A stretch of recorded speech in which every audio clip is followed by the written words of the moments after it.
नमस्कार, आपका स्वागत है। आज हम आपके लिए पर्यावरण के कुछ महत्वपूर्ण प्रश्नों को लेकर उपस्थित हुए हैं, जो विभिन्न एग्ज़ाम्स के लिए महत्वपूर्ण होने वाले हैं।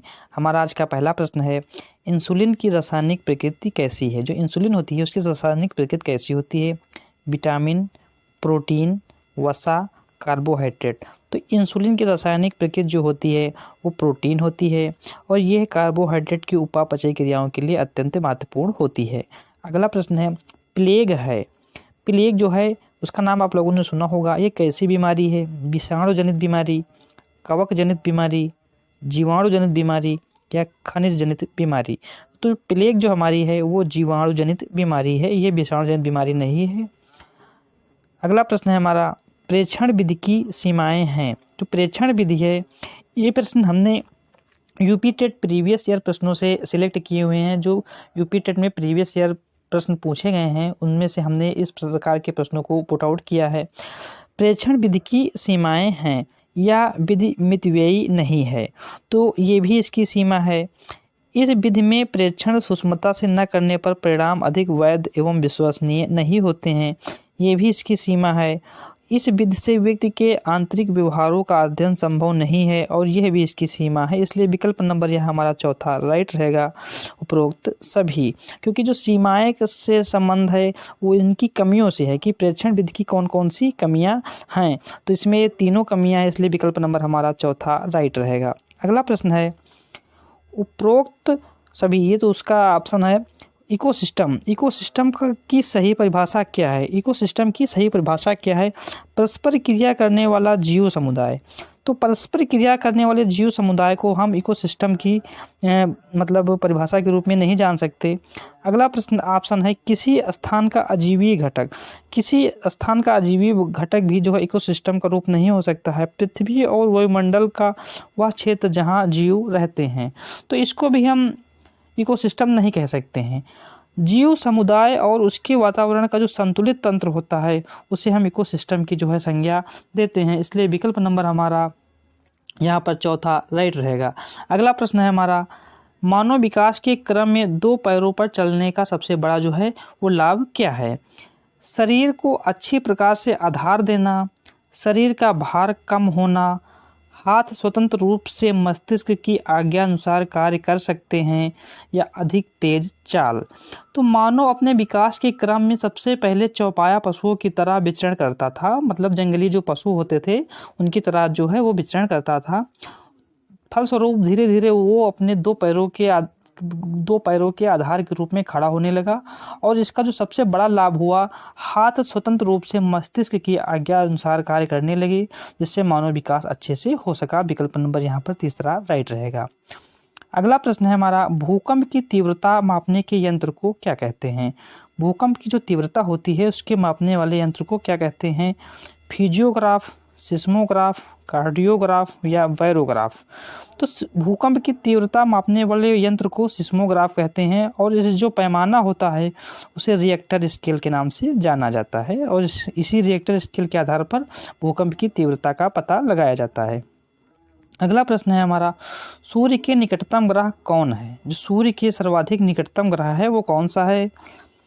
मंगल है, बृहस्पति, शुक्र या हमारा लास्ट ऑप्शन है बुध। तो सूर्य के जो सर्वाधिक निकट ग्रह है वो बुध है, उसके बाद बुध, शुक्र, उसके बाद है पृथ्वी। सर्वाधिक निकटतम जो ग्रह है वो बुध है। विकल्प नंबर यहाँ चौथा राइट आंसर रहेगा। अगला प्रश्न है हमारा, गिर राष्ट्रीय पार्क किस राज्य में स्थित है? ये मोस्ट इम्पॉर्टेंट क्वेश्चन है, बहुत से एग्जाम्स में पूछा गया है। राजस्थान में, गुजरात में, मध्य प्रदेश में या महाराष्ट्र में? तो गिर राष्ट्रीय पार्क है वो हमारा गुजरात राज्य में स्थित है और ये एशियाई बब्बर शेरों के लिए प्रसिद्ध है। विकल्प नंबर दूसरा राइट रहेगा। अगला प्रश्न हमारा है, निरीक्षण विधि की विशेषता नहीं है। जो निरीक्षण विधि है मनोविज्ञान में शिक्षण विधियों के अंतर्गत, उसकी कौन सी विशेषता नहीं है? यह एक मनोवैज्ञानिक विधि है, यह प्रत्यक्ष अनुभव पर आधारित है, यह एक बाल केंद्रित विधि है जिसमें शिक्षक एक प्रकार के प्रशासक के रूप में होता है, एक प्रकार के प्रशासक के रूप में होता है। यह विधि विभिन्न सर्वेक्षणों द्वारा अपनाई जाती है। तो शिक्षण विधि की ये विशेषता है कि वह एक मनोवैज्ञानिक विधि है और यह एक प्रत्यक्ष अनुभव पर आधारित है और यह विभिन्न सर्वेक्षणों द्वारा जो है अपनाई गई है। लेकिन जो है इसमें जो शिक्षक एक प्रशासक के रूप में कार्य करता है, ये शिक्षण विधि की विशेषता नहीं है, इसलिए विकल्प नंबर यहाँ हमारा तीसरा सही रहेगा। अगला प्रश्न है, पर्यावरण शिक्षा में समस्या समाधान विधि का गुण है। जो समस्या समाधान विधि है पर्यावरण शिक्षा में, उसका जो कौन सा एक गुण है? पहला ऑप्शन है लक्ष्य केंद्रित विधि, लक्ष्य केंद्रित विधि। दूसरा ऑप्शन है सृजनात्मकता विधि। तीसरा ऑप्शन है चयनात्मकता विधि और चौथा ऑप्शन है यह सभी। तो पर्यावरण शिक्षा में समस्या समाधान की जो गुण है, ये तीनों ही उसके गुण हैं, इसलिए विकल्प नंबर यहाँ हमारा चौथा सही रहेगा। पर्यावरण शिक्षा में लक्ष्य केंद्रित विधि अपनाई जाती है तथा सृजनात्मक विधि भी अपनाई जाती है और चयनात्मक विधि के माध्यम से भी पर्यावरण की शिक्षा दी जाती है, इसलिए विकल्प नंबर यहाँ चौथा सही रहेगा।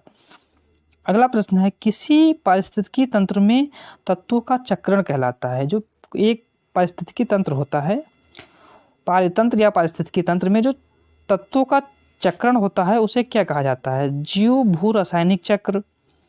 दूसरा ऑप्शन है भूवैज्ञानिक चक्र। तीसरा ऑप्शन है रासायनिक चक्र और चौथा ऑप्शन है यह सभी। तो किसी पारितंत्र में जो तत्वों का चक्रण होता है उसे भू रासायनिक चक्र के नाम से जाना जाता है। विकल्प नंबर यहाँ पहला सही रहेगा, भू रासायनिक चक्र। अगला प्रश्न है, चिपको आंदोलन। जो चिपको आंदोलन है उसके प्रणेता कौन है? प्रणेता तो हेमवती नंदन बहुगुणा, सुंदर लाल बहुगुणा, मदर टेरेसा या महात्मा गांधी। तो चिपको आंदोलन जो है वो पर्यावरण के संबंध में संरक्षण हेतु चलाया गया था। यह आंदोलन उत्तराखंड के चमोली जनपद में वृक्षों को काटने से बचाने के लिए चलाया गया था और इसके जो प्रणेता हैं वो है सुंदरलाल बहुगुणा जी। विकल्प नंबर दूसरा सही रहेगा। अगला प्रश्न है हमारा, पौधों में अर्धसूत्री विभाजन होता है। जो पौधे होते हैं उसमें अर्धसूत्री विभाजन जो है वो किस प्रकार से होता है, कहाँ पर होता है? मूल शीर्ष में, पराग कड़ों में, तने में या पराग कोश में। तो पौधों में अर्धसूत्री जो विभाजन होता है वो पराग कोश में होता है। विकल्प नंबर चौथा राइट रहेगा।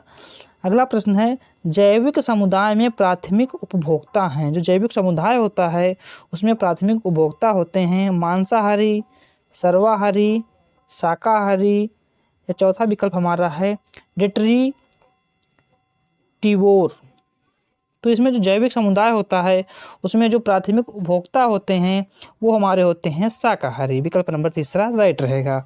अगला प्रश्न है हमारा, ज्वर नियंत्रण में आमतौर पर सबसे अधिक प्रयोग की जाने वाली औषधि है। ज्वर नियंत्रण के रूप में जैसे बुखार जब आ जाता है तो उस स्थिति में जो है आमतौर पर कौन सी दवा जो है प्रयोग में लाई जाती है? ब्रूफेन, बी कॉम्प्लेक्स, पैरासीटामॉल या ल्यू-52। तो ज्वर नियंत्रण के रूप में जो है वो पैरासीटामॉल का उपयोग किया जाता है। विकल्प नंबर तीसरा राइट रहेगा। अगला प्रश्न है हमारा, दही निर्माण हेतु कौन सूक्ष्मजीवी उत्तरदायी है? Aspergillus, Streptococcus, retrovirus, lactobacillus. तो दही निर्माण हेतु जो है हमारा लैक्टोबैसिलस जो है जो सूक्ष्मजीव है वो उत्तरदायी होता है। विकल्प नंबर यहाँ हमारा चौथा राइट रहेगा। अगला प्रश्न है, मानव रुधिर की खोज सर्वप्रथम किस वैज्ञानिक ने की?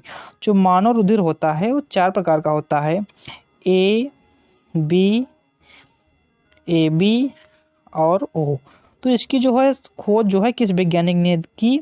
Landsteiner, Jennings, Pantin and Moss, Karl Marx. तो मानव रुधिर की जो खोज है वो कार्ल लैंडस्टीनर जी ने की थी। विकल्प नंबर हमारा पहला सही रहेगा।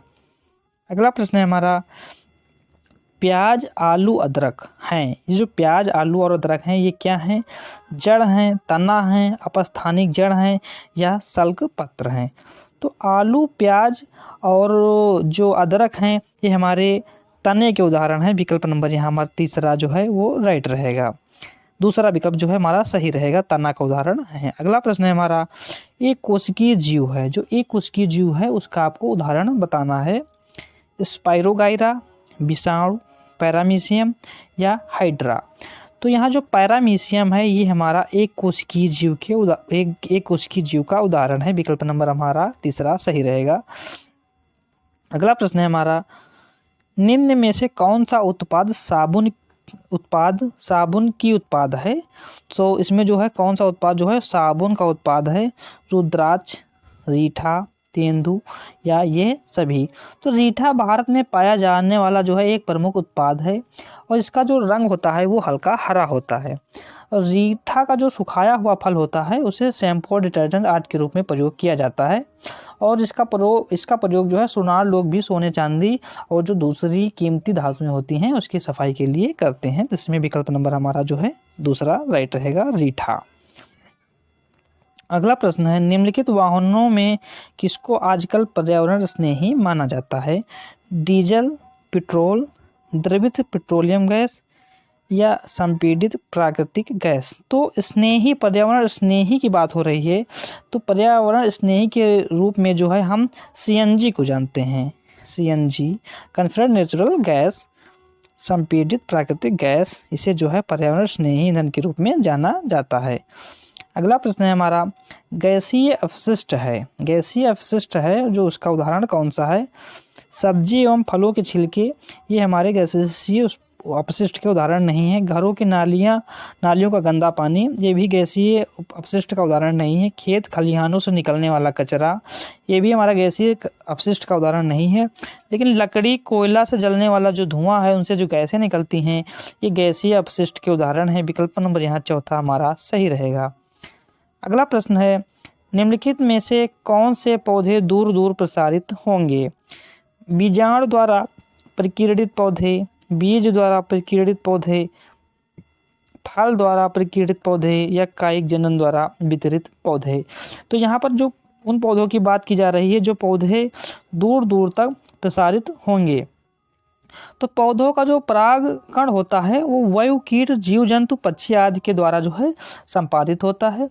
जो पक्षी होते हैं भोजन की तलाश में एक स्थान से दूसरे स्थान पर जाते हैं और इस क्रम में विभिन्न ऐसे पौधों के फल को खाते हैं जिनका परागकण फल के कीट द्वारा होता है।